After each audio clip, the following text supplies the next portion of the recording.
Hello friends, welcome to Mohit Thoughts and Knowledge. இந்த வீடியோவில் butter slime செய்ய போகிறோம். ஹோம்மேடாக எப்படி ஸ்லைம் செய்கிறதுன்னு பார்க்க போகிறோம். இது நார்மலாக பேரலோ ஸ்லைம் மாதிரி கிடையாது. இது ஒரு புது விதமான ஒரு ஸ்லைம்.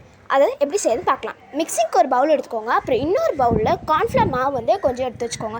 எந்த அளவுக்கு ஸ்லைம் பண்ண போகிறீங்களோ அந்த அளவுக்கு எடுத்து வச்சுக்கோங்க. அப்புறம் உங்கள்கிட்ட இருக்கிற ஏதாவது ஒரு ஷாம்பு எடுத்து வச்சுக்கோங்க. நான் கெட்டோபிள் ஷாம்பு எடுத்து வச்சுருக்கேன். நான் ஏன் இதை சூஸ் பண்ணியிருக்கேன் அப்படின்னா, இது ஒரு பிங்க் கலர் மாதிரி இருக்கும் இந்த ஷாம்பு. ஸோ நான் இதுக்கு ஃபுட் கலரிங் எதுவும் பெயிண்ட் ஆட் பண்ண தேவையில்லை.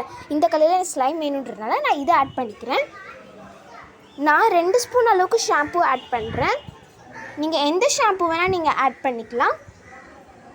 அதுக்கப்புறமா நீங்கள் எந்த அளவுக்கு நீங்கள் ஷாம்பு ஆட் பண்ணுறீங்களோ அத்தனை ஸ்பூன் அளவுக்கு கார்ன்ஃப்ளவர் மாவும் ஆட் பண்ணிக்கணும். கரெக்டாக அந்தளவுக்கு மட்டும் ஆட் பண்ணுங்கள். அப்புறமா வேணும்னா அப்புறமா பார்த்துக்கலாம்.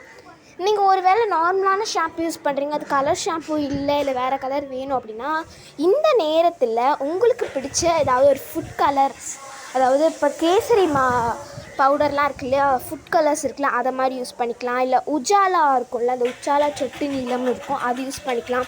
இல்லை ப்ரௌன் கலருக்கு Bru instant coffee powder use பண்ணிக்கலாம்.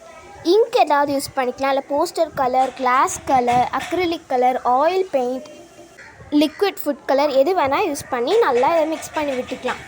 நல்லா மிக்ஸ் பண்ணால் உங்களுக்கு ஒரு மாதிரி அப்படியே பவுடர் மாதிரி வந்துடும். ஸோ அந்த மாதிரி வரப்போ நீங்கள் என்ன பண்ணணும்னா, கொஞ்சோண்டு ஒரு 1/2 டீஸ்பூன் அளவுக்கு நீங்கள் ஷாம்பு ஆட் பண்ணணும். நான் உங்களுக்கு வீடியோவில் காமிக்கிறேன். இதை நீங்கள் மைதா மாவு, கோதுமை மாவுலாம் வச்சு செய்யக்கூடாது. ஒன்லி கார்ன்ஃப்ளவரில் மட்டும்தான் செய்யணும். அப்போ தான் உங்களுக்கு பட்டர் ஸ்லைம் வரும். பட்டர் ஸ்லைம்னாலே பொதுவாக எல்லோ கலராக தான் இருக்கும். ஸோ நீங்கள் எல்லோ கலர் ஆட் பண்ணிக்கலாம். எனக்கு பிங்க் கலர் ஆட் பண்ணும் போல் தோணுச்சு. அதனால தான் நான் இதை சூஸ் பண்ணியிருக்கேன். நீங்கள் இதை க்ளேவாக யூஸ் பண்ணணும்னு நினச்சிங்கன்னா இதில் தண்ணி ஊற்றுங்க. இல்லை தண்ணி ஊற்றுனீங்களா தான் உங்களுக்கு க்ளேவாக மாறும். அதே போல் ஸ்லைமாக யூஸ் பண்ணால் அதில் தண்ணி கொஞ்சம் கூட ஊற்றக்கூடாது. இது அப்புறமா கட்டியாகிடுச்சுன்னா கொஞ்சம் ஷாம்பு ஆட் பண்ணிக்கோங்க. இதை செஞ்சு முடிச்சாச்சு. இதை நீங்கள் ஏர்டைட் கண்டெய்னர் மட்டும் தான் ஸ்டோர் பண்ணணும். தேங்க்ஸ் ஃபார் வாட்சிங். சப்ஸ்கிரைப் பண்ண மறக்காதீங்க. பாய். நெக்ஸ்ட் வீடியோவில் சந்திக்கலாம். இந்த வீடியோ உங்களுக்கு பிடிச்சிருந்தா லைக் பண்ணுங்கள். மோகித் தாட்ஸ் அண்ட் நாலேஜ் சேனலுக்கு ரைட் சைடில் இருக்க red colour subscribe button click பண்ணுங்கள்.